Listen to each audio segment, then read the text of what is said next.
আসসালামু আলাইকুম রহমতুল্লাহ বরাকাতুহ। আলহামদুলিল্লাহ ওয়াসসালাতু ওয়াসসালামু আলা রাসূলিল্লাহ বাদ।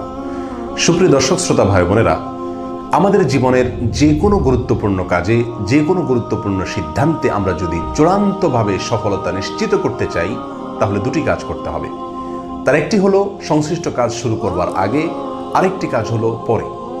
যে কোনো কাজ শুরু করার আগে একজন মুমিন আল্লাহ সুবহানাহু ওয়া তাআলার প্রতি পরিপূর্ণ আস্থা, পরিপূর্ণ ভরসা এবং তাওয়াক্কুল যদি করেন, তাহলে তিনি সে কাজে চূড়ান্তভাবে সফল কাম হবেন।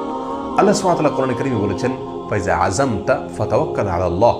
যদি কোনো কাজ করার ব্যাপারে তুমি ভেবে চিন্তে সিদ্ধান্ত গ্রহণ করে থাকো, তাহলে আল্লাহ সুবহানাহু ওয়া তাআলার প্রতি ভরসা করো, আস্থা রাখো, তার প্রতি ন্যস্ত করো তোমার সংশ্লিষ্ট কাজের সফলতাকে।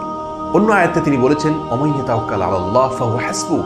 যে ব্যক্তি আল্লাহর প্রতি ভরসা করবে, তাওয়াক্কুল করবে, আল্লাহ তার জন্য যথেষ্ট।